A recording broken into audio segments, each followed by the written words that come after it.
So what I did to try and figure out if there is such a thing as a sweet spot time, a best time to sell your EC when it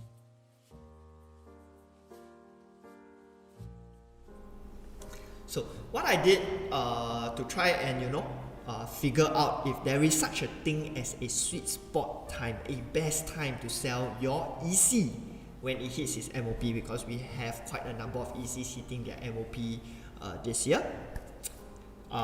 So take a look.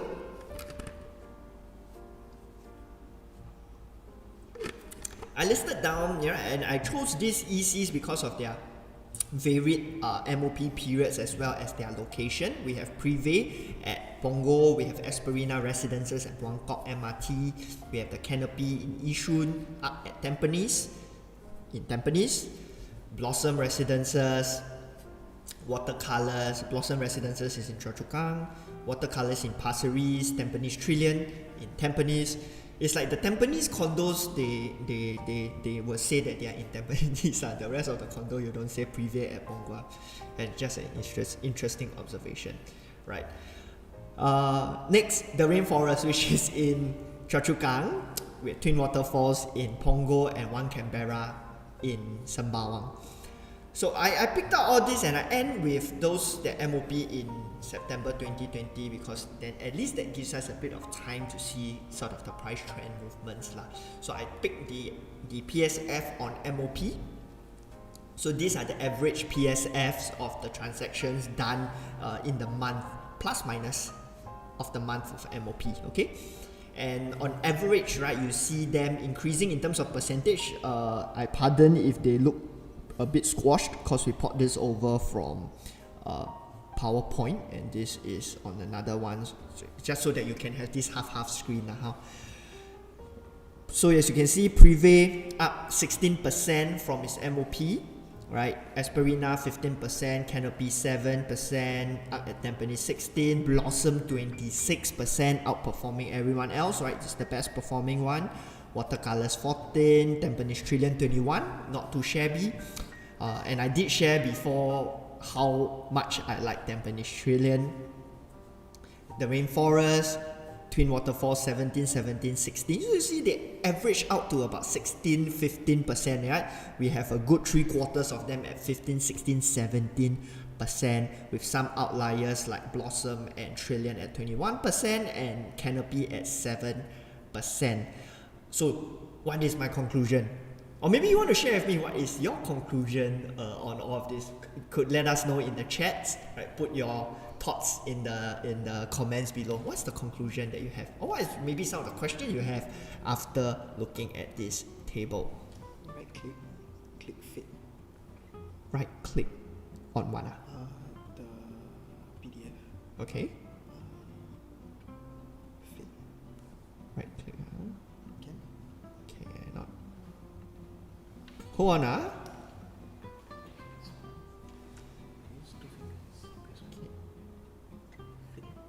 Fit. Oh, okay. What is that? Zoom out. Exercise.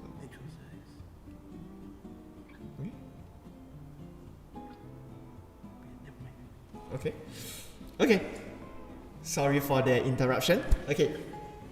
So let me know your thoughts. All right, what do you think? Right, if any one of you are in these ECs, also let me know. Is this what you have observed, or is this what you expect it to be?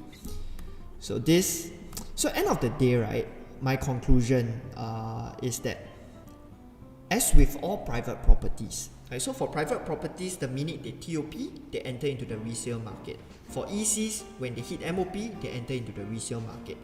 When properties enter into the resale market, is because the main reason is because they have very different price setters.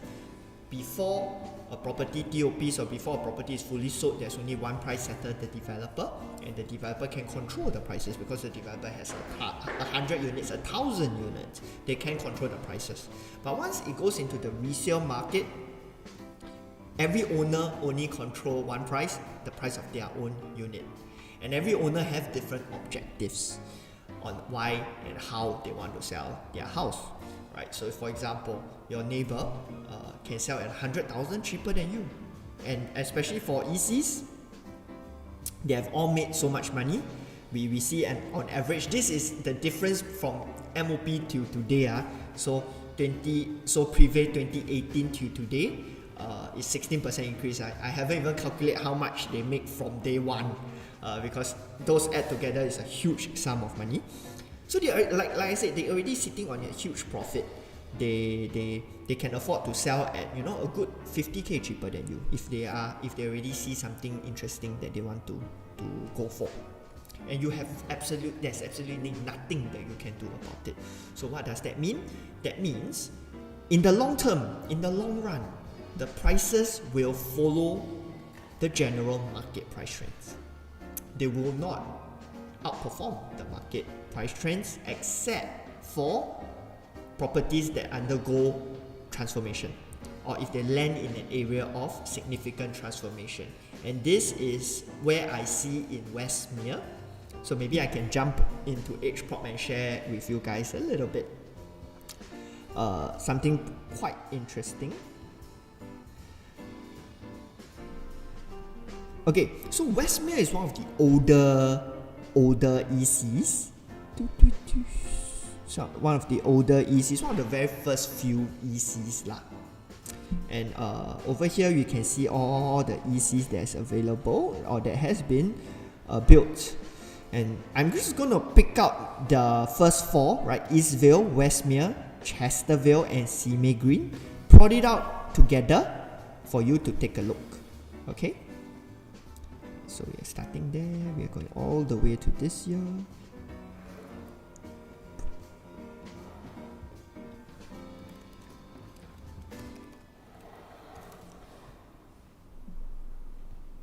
We have Westmere, we have Simei Green.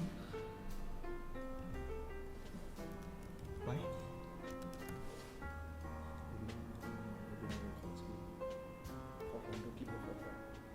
Click the fourth one. Don't click the fourth. Oh, yeah.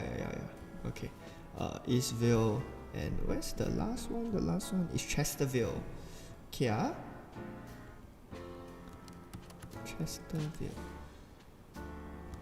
Right, and let's take a look at the price trends for these four first generation ECs and see how they perform. So as you can see over here, they generally follow the price trends of the market as a whole. But you do see Westmere having started off at about the same PSF as everyone else, plus minus, thereabouts the 400 PSF range, because they were all launched around the same time. But over to today, at one stage, you can see Westmere being close to 900, right? 880 PSF, when Chesterville is at 600, Eastvale is at 700. The rest of them hovering at 600 to 700, and Westmere touching 900. Yeah, so what happened in Westmere? Westmere is located near Boon Lay MRT. I believe they were a significant beneficiary of their whole Jurong Lake District transformation lah. Right, but fast forward to today, the PSF has more or less caught up with the rest of them, has caught up to the 900 PSF price point. I believe it has reached a point where lease decay is a concern already. So it's going to be tough for Westmere to really break through perhaps to the 1,100 PSF price point. Unless, right, there is news of en bloc coming into play, which is where I will probably see prices headed upwards lah. So which is why I landed on my conclusion, right, that over the long term, transformation and market forces, pardon the typo, forces have the most impact on prices. There is no sweet spot time to sell your EC, right? You just have to understand the market fundamentals, the fundamentals of how the resale market works. But since I'm on this point, perhaps I could share with you guys also a little case study right? On top of this one bonus, on top of the existing 3 case studies that I've already prepared for you guys. So we just closed the deal in the Vales, which is a EC that's hitting its MOP today. One of the issues that's facing the owners at the Vales, it's the fact that because before MOP there's very little transactions, or if not a lot of the transactions were, I call them encumbered transactions, due to the fact that the buyers have to meet the same eligibility criteria as if you were buying a brand new EC, hence suppressing the prices, right? But into today, once you go past the MOP, the buyers that buy those particular units are not subjected to the restrictions, and also the banks will utilize TDSR instead of MSR to evaluate their loans, hence the fact why every time EC hits MOP we always see a sharp spike in prices, because it goes from encumbered to more or less unencumbered, right? The only encumbrance left is that foreigners cannot buy. Other than that, there's basically no other encumbrances for EC that crosses their 5-year MOP point. But the sellers still get challenged, right? They still have a challenge because the valuations are all stuck at this point, pre-MOP point, and they are looking to sell at closer to market, and a lot of them are actually below market already, in my personal opinion. So me and my buyers, we got a unit at the Vales 3 Premium at 1.3 million, right? So is that a lot of money? If you take a look at how much the sellers bought at, yes, right, they did make quite a fair bit of profit, but is that a really good deal in the market as a whole today? I believe it's a fantastic deal in the market, right? At 1.3 million to buy a 3-bedroom premium above 1,000 square feet, you can rent out immediately and get close to $4,000 in rental. So that was what we landed on for my clients. I told them I feel that that's a pretty good deal, but one of the challenges we faced was valuations. The banks initially were only willing to value that unit at $1.2 million based on what was transacted in the pre-MOP market. But you know, we managed to have that sorted out. And I had this conversation with my buyers, as in, you know, if I were to flip around, if I were to, you know, change roles, right, and represent the sellers, what would I do? I did actually share with them that I would tell my sellers to not wait too long, and also it kind of depends on what kind of units you are holding on to. Like if you're holding on to a unit with a premium facing, and you believe that you're able to charge a premium, I would actually ask them to maybe hold back, but not too long, perhaps maybe a month or so, just to see the caveats come in, and also to see the supply come down, because a lot of people are very kanchong to sell at MOP because they already, I don't know whether this can go on you. Our term, Singaporean term, backside itchy already go do their research for 2 years already. They already aim what they want to buy. And MOP is like, you know, that's the date, let's go.